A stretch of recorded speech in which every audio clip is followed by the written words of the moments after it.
Ladies and gentlemen, brothers and sisters, welcome to the Meditation and Service Show. We are live on Facebook and YouTube. It is great to see you all again. We have been busy organizing retreats, but we are back with another show full of life and positive vibes. In today's show, we will look at some global trends and we'll try to understand it from the point of view of the upcoming Generation Z. Each generation has their own trends and characteristics, and these are often introduced by some progressive minds amongst themselves. Today, we are pleased to introduce one of these progressive minds. He lives in Canada, where he teaches meditation and spirituality to the movers and the shakers of Toronto. We have also invited a musician. She's from Brazil, and she has a special passion for playing mantra music. But remember, this is an interactive show and we would like all of you to ask questions in the chat or just share your thoughts. All right, let's bring in our first guest. He is 26 years old and represents Generation Z, the so called Zoomers. He has meditated for about 4 years. He is a writer, he is an actor and director. He is a volunteer in an ashram and meditation teacher. Ladies and gentlemen, please give a warm welcome to Nikolai Nirmal. Nirmal, welcome to our show. How are you doing? You are muted, Nirmal. Give us a I think moment. you're muted. Thank you so much. I was saying thank you for having me. I'm very happy to be here. Good to see you. Your shiny, glowing How are you? faces. I'm good. Very happy to be here. Very excited. It's, we have a good day of spring today, Mhm, so everything is mhm. very cheerful. Nice. Wow, beautiful. So I know, Yeah. Nirmal, you are a busy young man which is involved in so many projects. I know that. So how is it to be Nirmal? That's a good question. Well, there's it's always a balance, right, between meditation and spirituality. It has to be very natural balance between what you do in the social life and what you do in the Mhm, personal life. So I would say mhm, it's a little tricky to find this balance, but it's always it's work in progress. But I think I'm doing a good job of working at the job, and then um, looking for acting projects, and at the same time leading collective meditations here in Toronto. mhm, mhm. Um, so you have started meditate for about 4 years ago, right? So how do you feel? Has meditation changed you?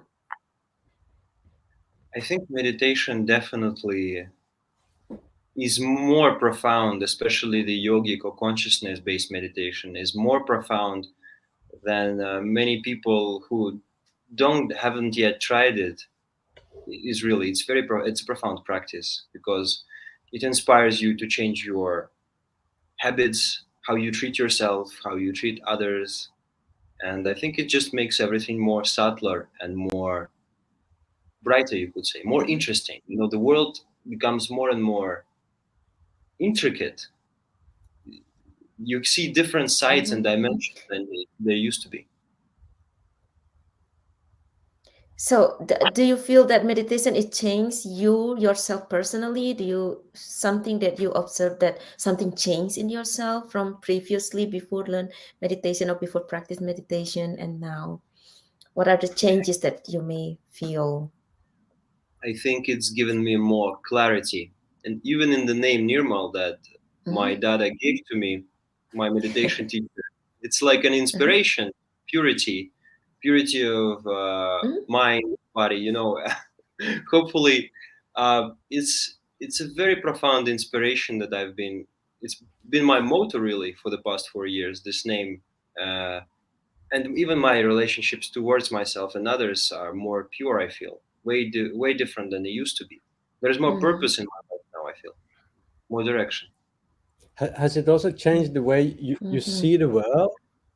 How you Yes, I think before the world was more one-sided.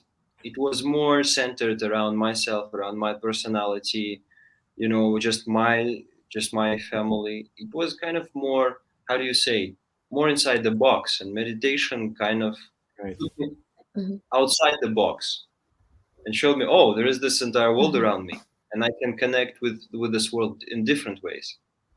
Yeah. Yeah. So we try to understand, we try to expand a little bit and see a bit more about the world and the future. Even it's difficult to predict things, but most humans worry about the future, and especially since the recent events in Europe. Um, so to understand something about the direction of humanity is, of course, to understand the youth. If we understand the youth, we can better understand the future. We can better understand the trends. We can better understand what kind of world that especially young people are envisioning. So, what do you feel? What are youngsters looking for today? Is I there would any trends? Is there any tendencies? Generally, everyone is looking for a more profound and interesting life in any way they can achieve it, right? They want to have to feel brighter emotions. They want to meet interesting people. They want themselves to be interesting. They want to look different. They want to sound different. They want to, produce something that the world has never seen. I think that's always this idea. I think I see in, Mhm. in the novelty in my friends. They want something new, and they want to make a difference. I would say they're trying to be different in any way they can find to achieve that purpose. I think there is this drive in them. Is there anything special new? Can you define it a little bit more? Special. I think um, I would say there is certain idealism in people that they want to be different. They want to figure out. They want to understand. I think there is this desire to understand in Yeah, people why they here, who they are. Sometimes people don't express it, don't voice it, but inside, people always they want to know. They're eager to know. I think the awareness of this generation is more than the previous one, and it's still expanding. There's this desire to know more and understand more why they're here, where they're going. Are you right. here? I don't see you. We are here, Mhm. Nirmal. Yeah, you just disappeared. Yeah, I don't know. The speciality is everyone is trying. The speciality is that all cultures, all traditions are coming together. People from the east, from the west, from this kind of music, from that kind of cinematography, everything is coming together as one. That's what we see in Canada, for example. People of different cultures, Turkey, England, Mm, India, all come together. It's right, all a melting pot. right. I guess in a positive way, you mean? I think in a positive way. Yes, yes. There are Yeah, two sides to everything, but I like to look at the brighter side. right, right. Yeah, and more. So you feel this. You see a more united humanity appearing. I think so that Canada gives a good glance at what the future most likely will be becoming more and more like. The country where I'm from, everyone is, of course, a Russian, and everyone look and sound pretty much very similar. When I go home, last time I went 3 years ago, it's a little boring because I'm so used to Canada, people from such a variety of cultures from the entire world. They represent the entire world. So I think that's where we're moving towards. Yeah.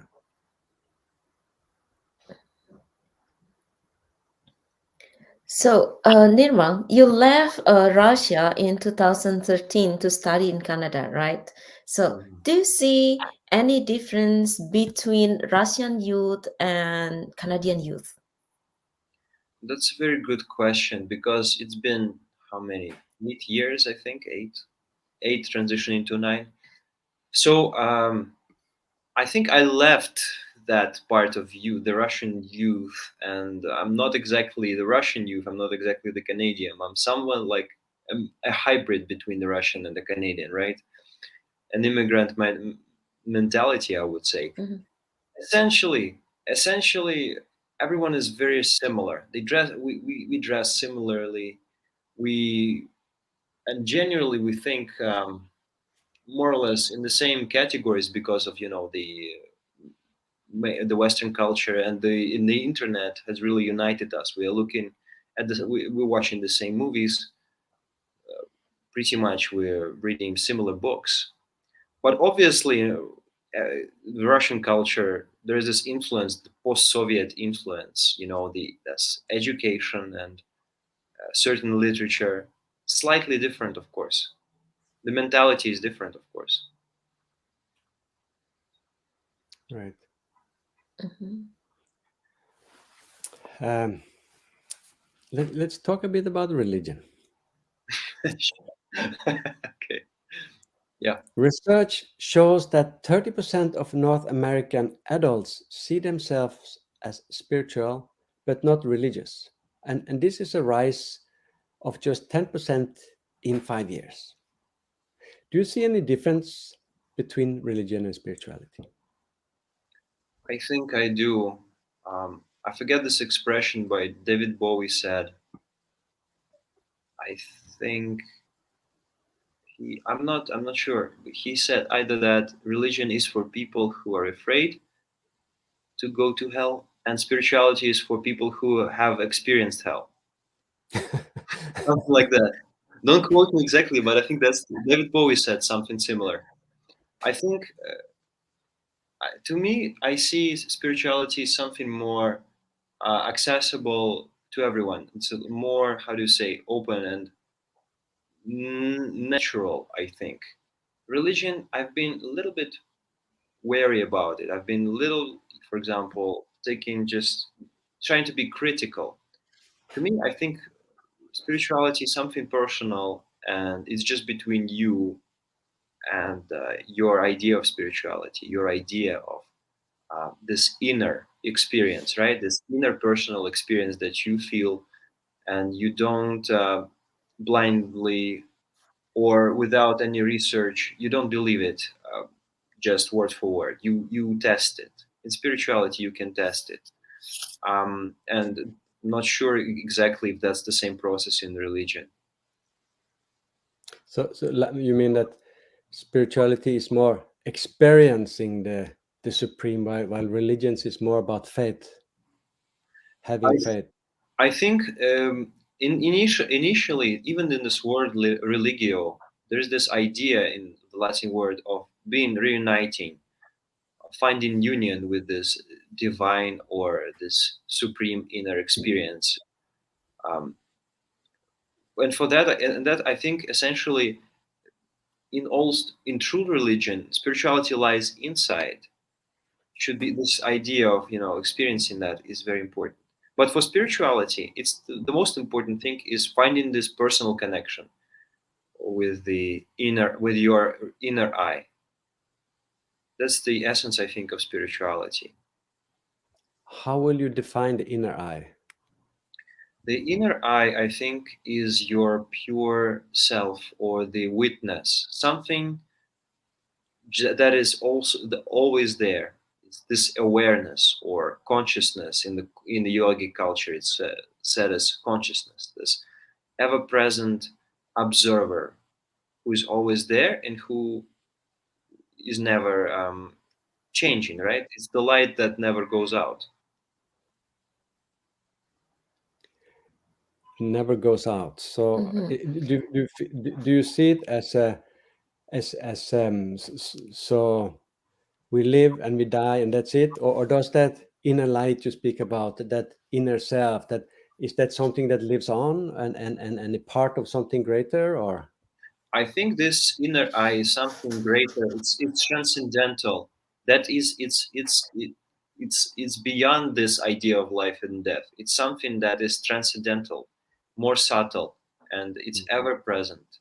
It And that's why our experience, I think, human experience through spirituality, it's deeper than just being born, living a life, and dying. There must be a meaning, right? There is this idea behind why we just live and die. There is something in this process to attain, Mm, and that's why spirituality helps to answer this question. This awareness is worthwhile to attain, at least attempt to understand why we're here truly. Right, right. Why do you think youngsters move away from the more established religions and adopt a more spiritual outlook? I think because the education in most cultures right now, well, especially in the West here and most of the places, the education is now more accessible. People learn more about the outer world. They ask questions. The psychology, psychoanalysis is on the rise. People are very inquisitive. They ask many questions, and the more questions they ask, the more answers they want to get, right? And then they starts to ask questions mm, naturally. Who am I? Where am I going? And they try to understand it the best way they can. And I think all those questions lead to spirituality, because spirituality is there to answer those questions, at least to assist people in getting those answers. Yeah, And yeah. the youth want the So, truth. mm, The youth want they want the truth. Everyone right. does. Yeah, so another way that you can say that the youth, they are more attracted into the spiritual practice compared to the religion. What do you mean to say? I think so, because they maybe my hypothesis is they find more flexibility and freedom to explore in spirituality. There is more freedom. They can ask questions as Mm-hmm, many as they want, and they can see it for themselves. And also, youth, they don't trust any authority. They don't trust any authority. They question everything, and that's why spirituality is the only, you know, pillar to rely on for them. mm-hmm, mm-hmm. I see. Yeah. Okay. Let's see. Years back, so many wars or religious war, and millions have died in the name of God.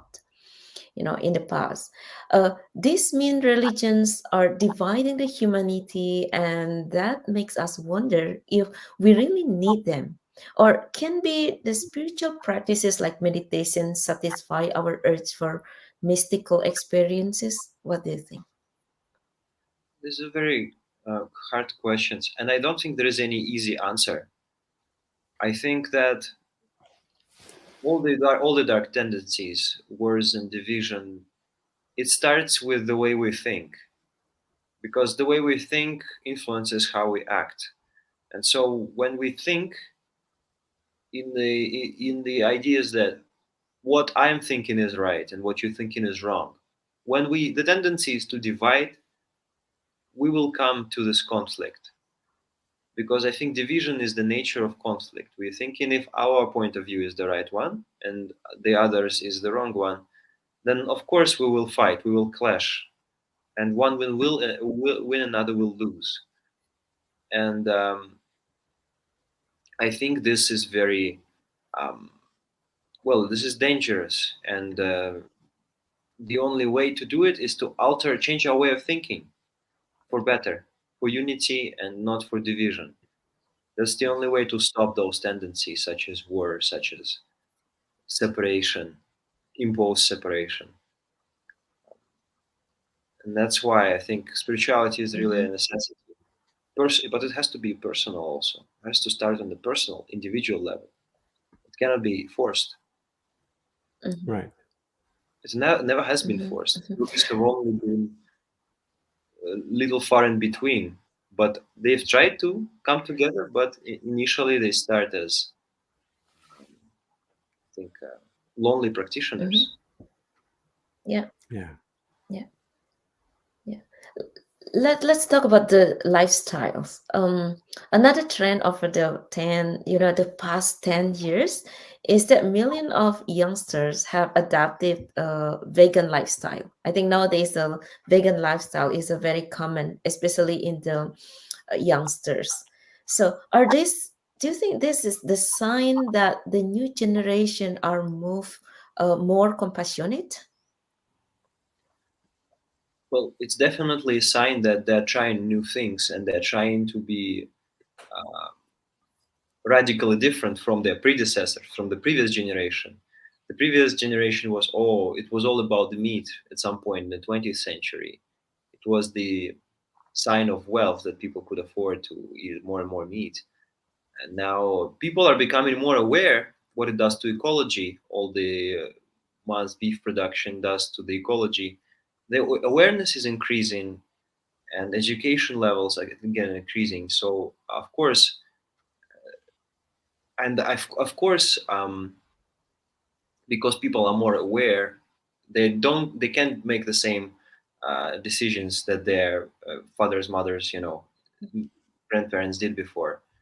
I Mhm, think compassion does increase because awareness it increases. The capacity to to be more compassionate increases. Patience increases because they're more understanding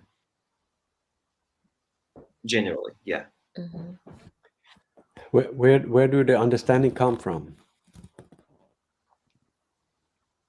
I think just from experience when people, I mean, think about all the knowledge, all the what we have come through, all the experiences they see, and they analyze all those periods because the internet is available. Like schools, high schools, and universities are generally more accessible, so they just able to see to get more information, and also because they have the basic necessities, they're able to spend more time for spirituality or other pursuits of philosophy, spirituality, art. They become more subtle and they have this capacity to understand and feel more subtle ideas. And that's why they adopt the more subtle lifestyle. Right. mhm. So is the trend that humanity are becoming more and more subtle because we see more wars coming up? What do you feel? I think they are becoming subtle because the fight, not the war, fight is the natural thing in life. There's always, if you try to have some good idea, you of course initially you will start to have like a fight back from the bad idea because the habit is not easy to be replaced, right? You have to fight against it, you have to apply pressure. So of course, fight will be there. I don't think the war is necessary, the wars are necessary, but the fight for goodness, for consciousness is very important. Mm, Become right. subtler. I think it's has always been there between the fight between the crude and the subtle. Yeah.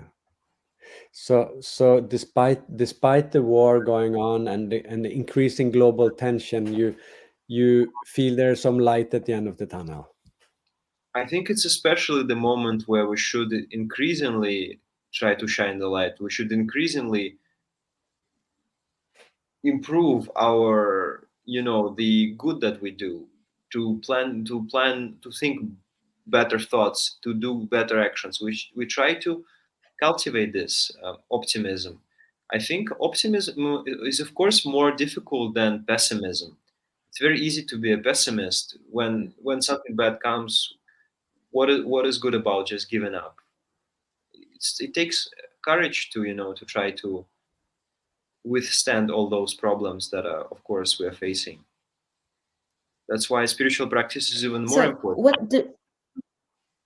right. So, what do you see as a key factors for a better world?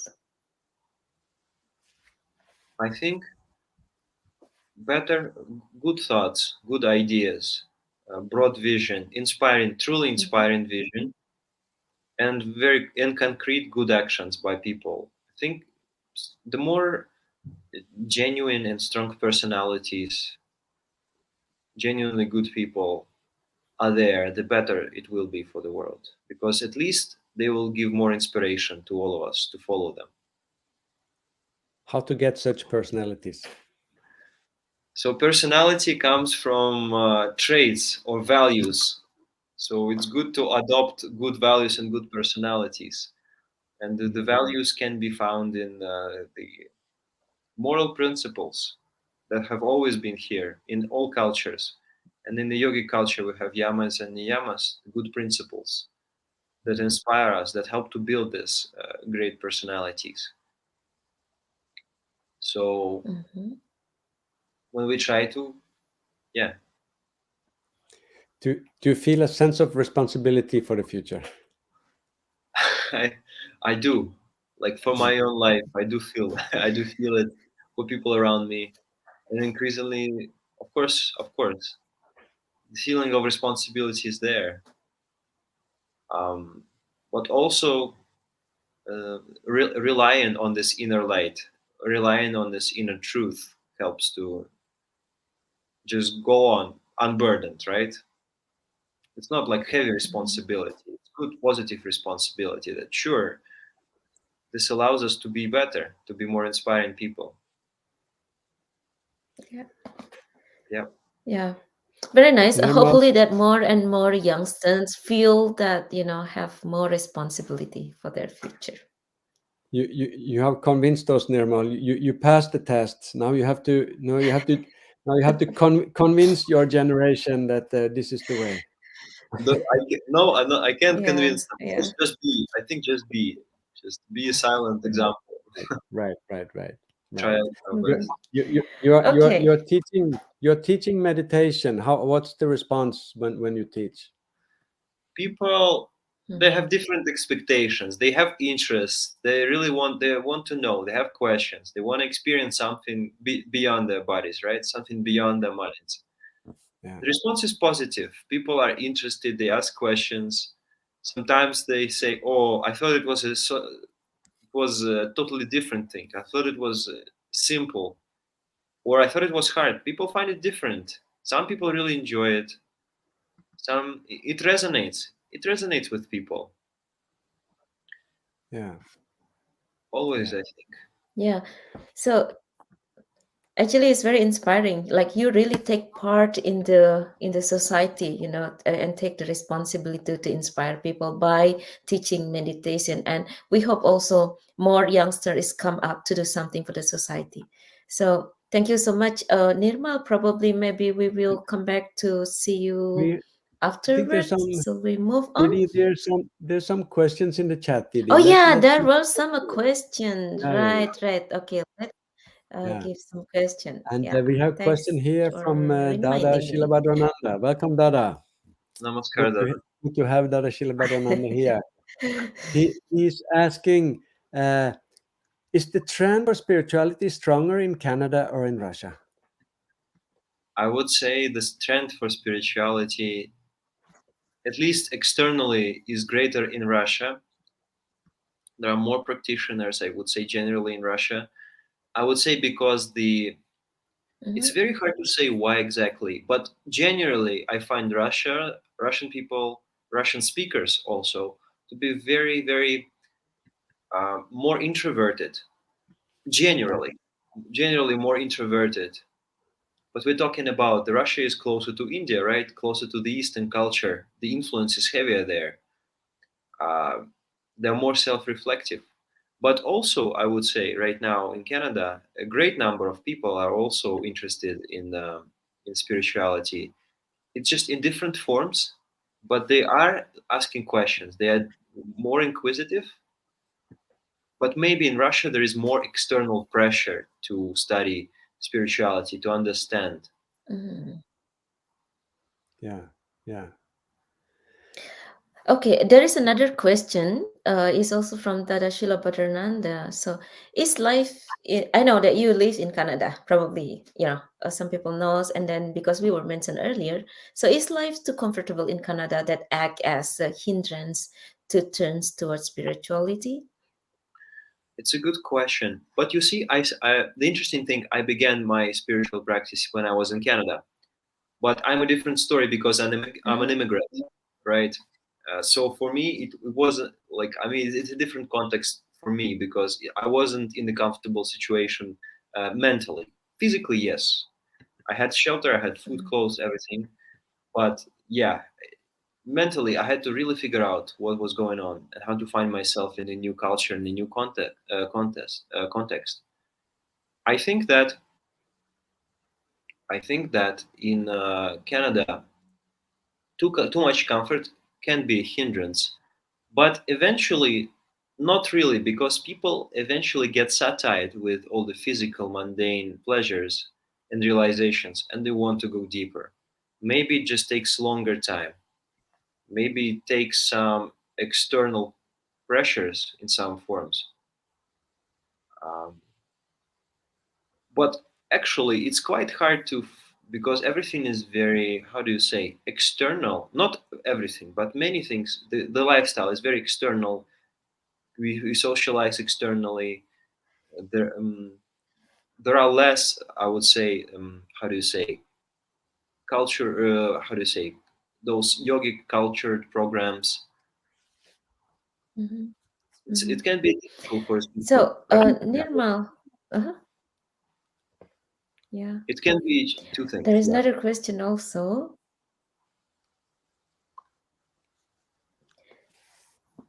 Yeah. So, how popular it these days amongst the youth are experiencing the higher consciousness through drug and hallucinate these days? I think it's very quite popular, and to some, and there is a good and bad side to it because at the end of the day, we don't know in our current Western culture how to treat, those drugs and hallucinogenics, because in some cultures in the North Mm, America, the native North Americas, we find it in Carlos Castaneda's books. They knew how to properly study, their consciousness, how to achieve those transcendental states through those means, through hallucinogenics. But we don't have that culture necessarily right now. We are coming to this when people do it, for example, in laboratories, through the scientific, rational point of view, right? They study mm, consciousness from mm. that perspective too. I think it's not a bad. Right. Okay. Yeah, we still. Mhm. I think we still move on right now. Thank you so much, Nirmal, for the very inspiring conversation and definitely also inspiring more youngster. We will back to see you again afterward, right, Dada? Yeah. So Stay tuned, Nirmal. We will come back to now, you in a while. yeah, Thank yes, thank you. So let us invite our next guest. She's a musician. She's from Brazil, but live in Madeira Island in Portugal. Her music is very subtle and spiritual. Her voice is very gentle and soft. She records her song in her car because there it's quieter. So her YouTube channel has over 600,000 views. So ladies and gentlemen, give a warm welcome to Madhumita. Would you like Namaskar. to play your song? Namaskar. Yes, let's do that. So, I'm going to sing a song called Saudade. I don't know, am I supposed to translate the song first or Just go straight to the song. go straight to the You can just song? sing. Okay. Yeah, okay, great.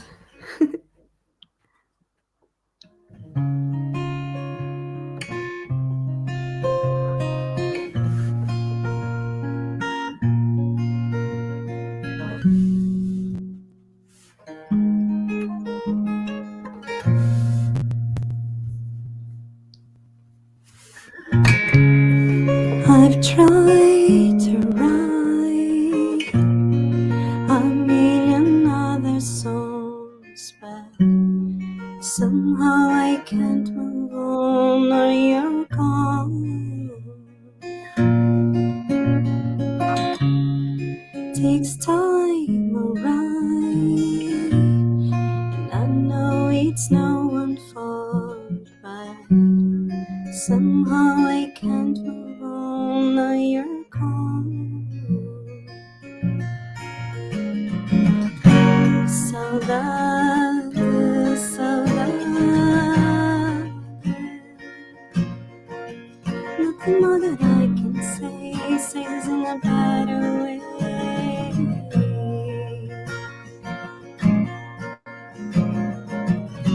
Saudade, saudade. Nothing more that I can say this in a better way.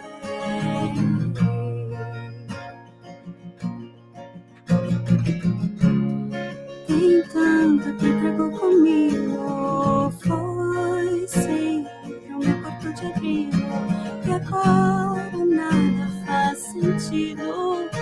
Perdi o meu melhor amigo, e se não for demais, peço por sinais, resta uma só palavra. Saudade, saudade. Nothing more that I can say this in a better way.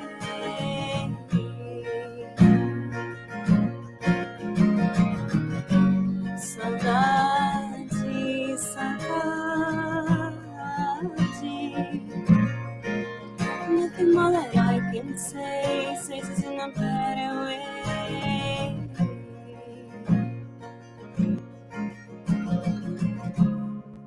Tem tanto que comigo,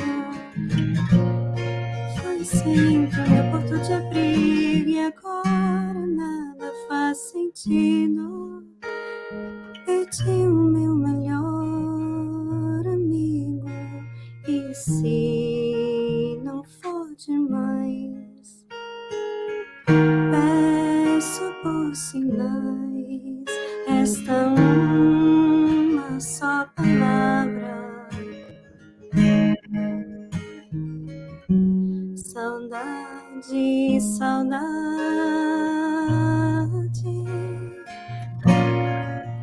Nothing more that I can say this in a better way.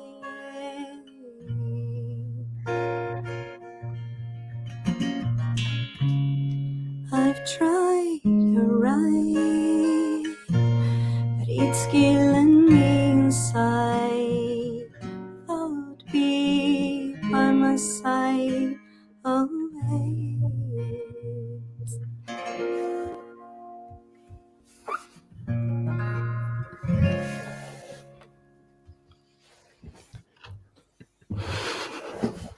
Beautiful. It's beautiful.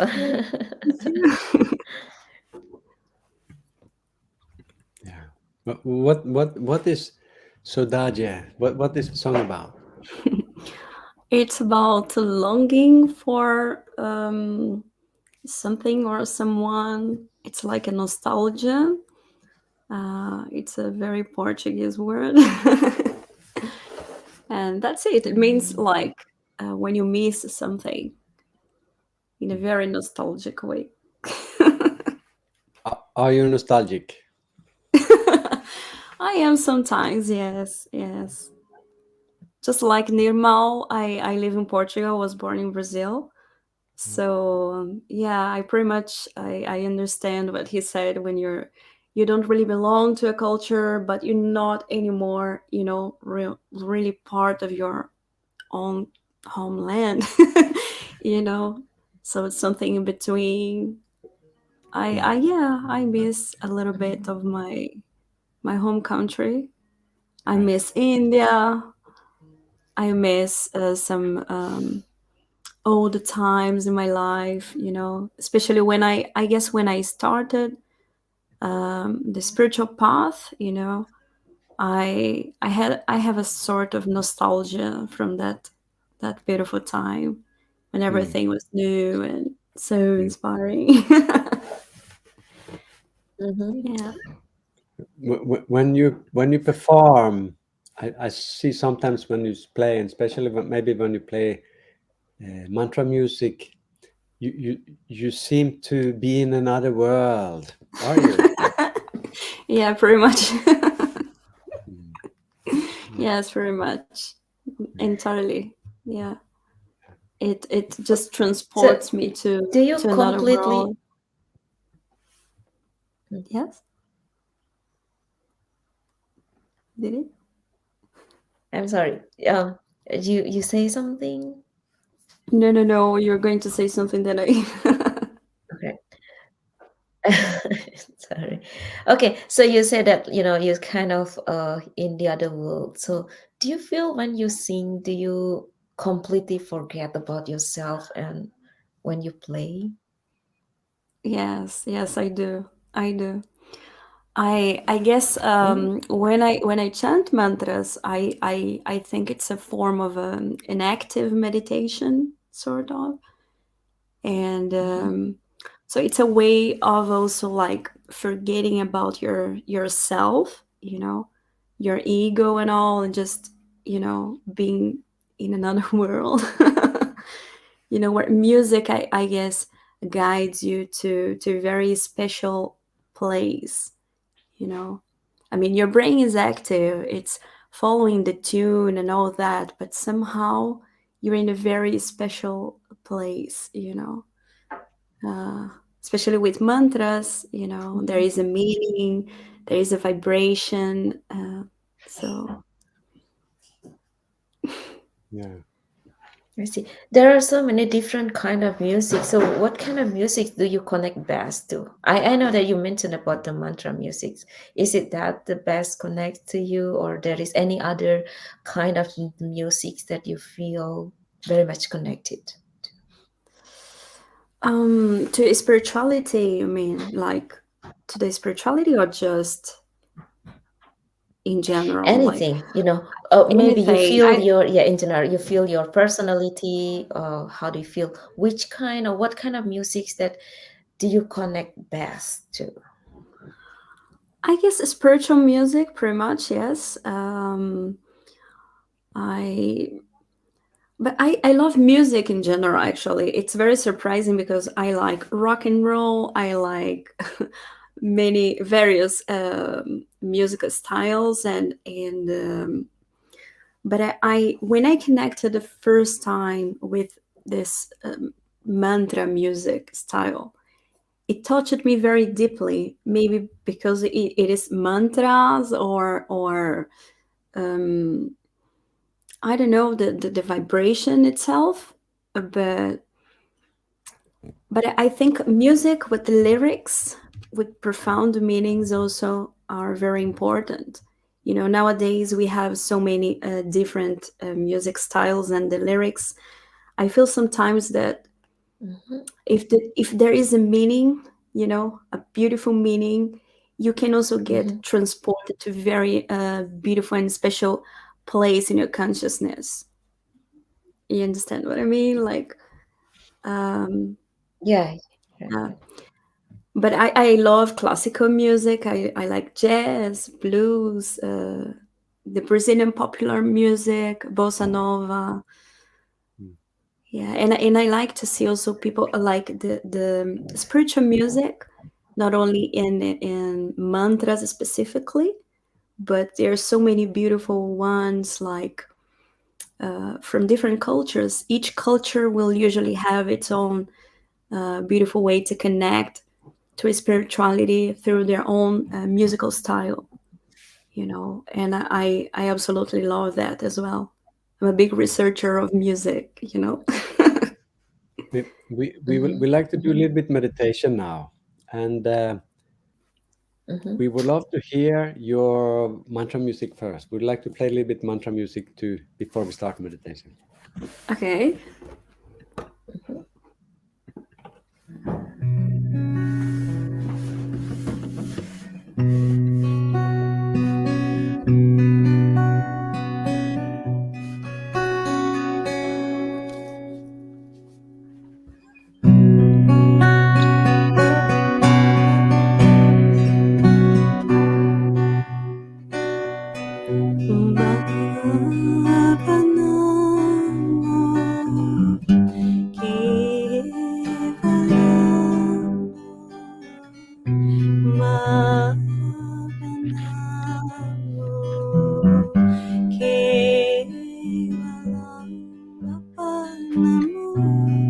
Kevalam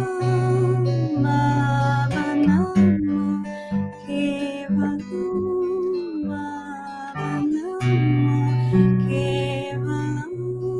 Bhavanamo, Kevalam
Bhavanamo,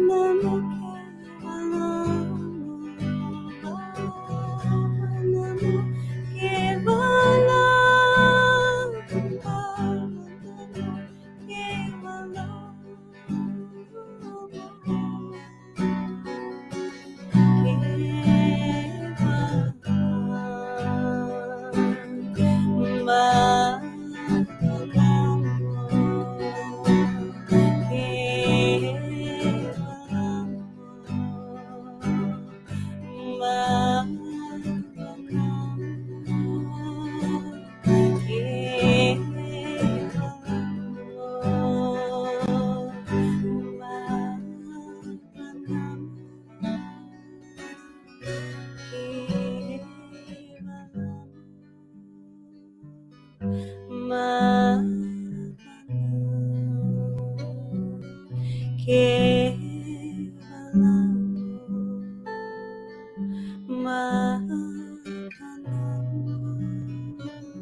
Now sit in a comfortable position.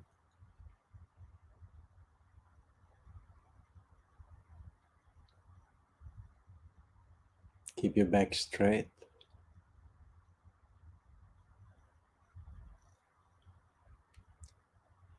Now take a deep breath and completely relax.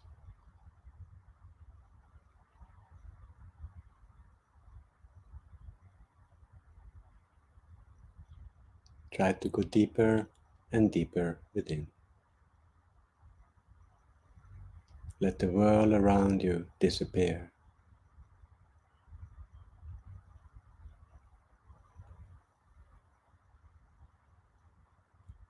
And focus your mind on one tiny little point deep within.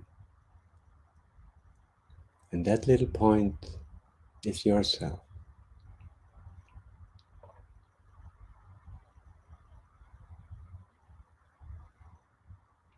And around that is that Baba, that infinite consciousness, that supreme self. And continue the mantra and use the mantra. Direct that mantra, direct that yourself, all your emotions,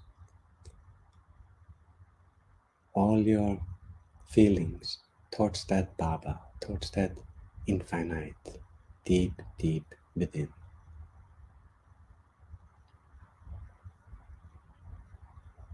Continue to repeat the mantra, Baba Nam Kevala. Repeat it again and again.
Now take a deep breath. Feel the ground under yourself. And slowly you can open your eyes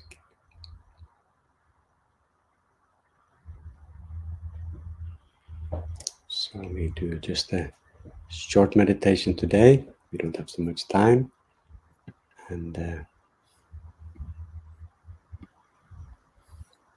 Okay, so over the past 2 months, we have been analyzing the ethical principle of yoga known as the yamas and niyamas. And we have seen how important these are as a foundation for a balanced and progressive society. So today we have reached to the eighth principle called tapa.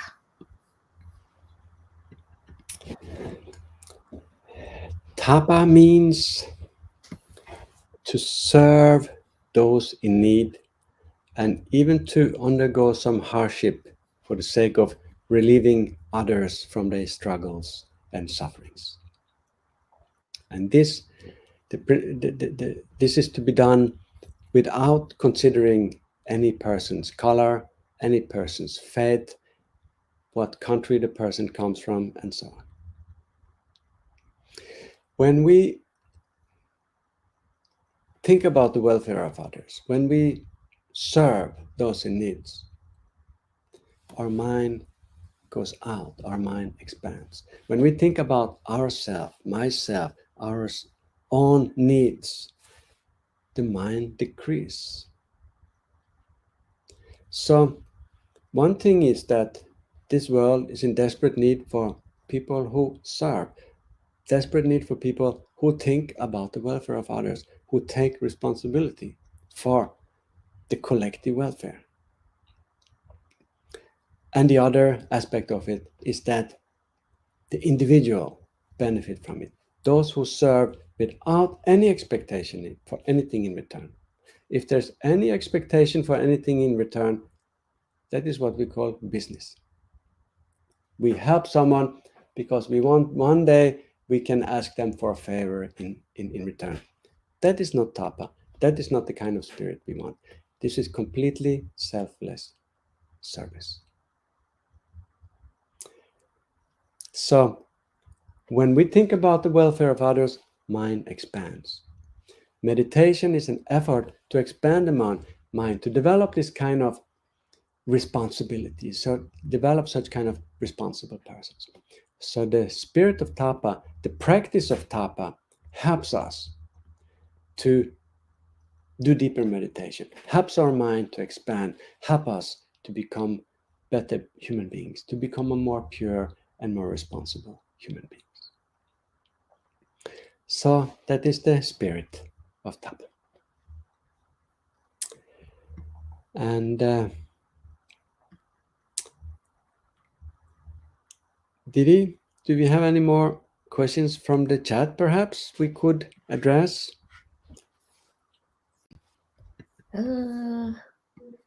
Regarding the tapa, we don't have any question yet about the tapa, but so shall we just invite our guests and discuss about tapa? Yeah. Sure. Mm-hmm. So let us invite all of them. Welcome back, Madhumita and Nirmal, to our show.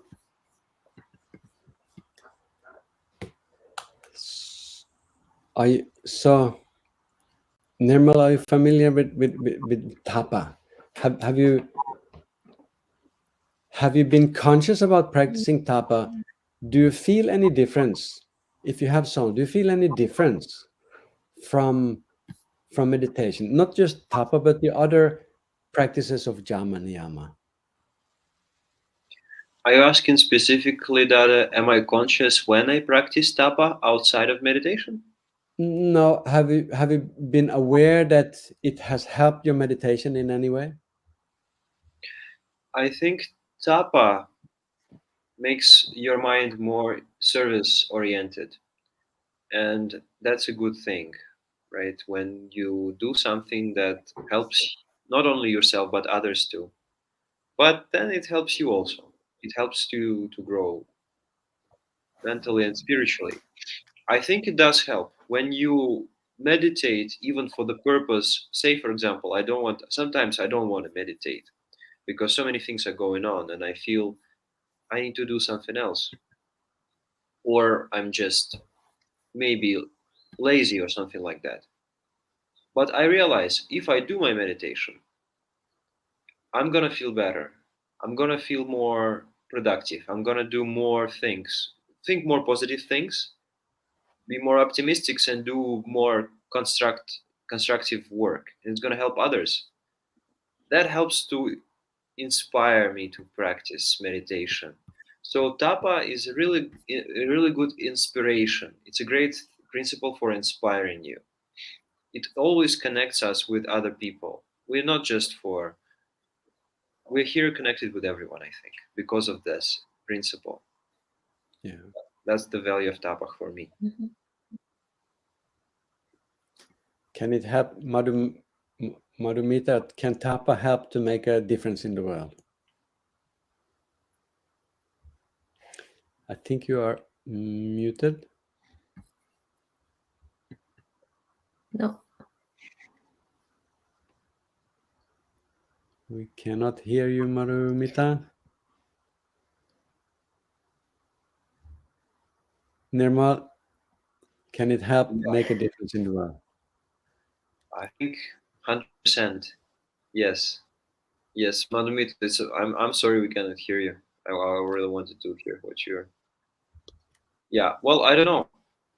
I think of course it does matter. Like if we have more service-oriented people, Mm. people who are willing to give personal comforts for the sake of common welfare, it doesn't have to be.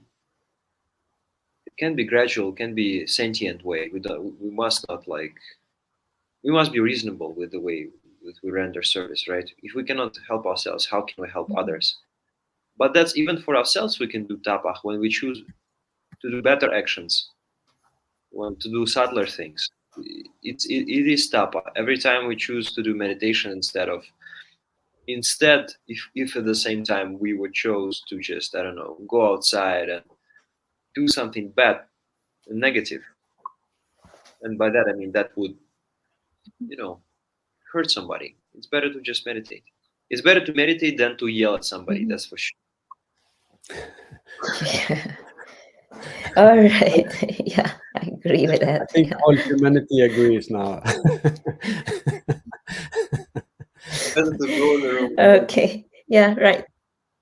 Yeah. Mm-hmm. Mm-hmm. Okay. Yeah, I think it is time's up. So I would like to thanks to Nirmal and Madhumita for your presence here, and of course to everyone. So that's all that we have for today, and it has been our pleasure to be with you both, and also with all the our viewer today. And we are looking forward to the next show next week, which is on Saturday, 2nd of April. That will be, we will have our guest, Didi Ananda Gunamaya, for the next week. And we will look at the education and what role education plays for making a better world. Yeah. Amazing. We are Thank indeed looking forward to meet with Didi Ananda Gunamaya next week, because it's not just any kind of education we will talk about, but a new revolutionary style of education. And until then, take good care of yourself. Be good boys, be good girls, behave well, and remember, meditation should be practiced every day. Thank you very much. And maybe we can hear some Madhumita. Can we get some music from you? Or are you muted? Maybe We, try with your headphones. Maybe it's a headphones issue. yeah. So seems like time is up. So we will come back to you another day, Madhumita. We would love to welcome you to the show again, invite you to Yeah, show another time. It has been wonderful to have you here. Has been yeah, wonderful to have Nirmal here with us. yes, Thank you so much, everyone. yeah. Have a wonderful evening Thank you, and everyone. stay calm, change Namaskar. the world. Namaskar.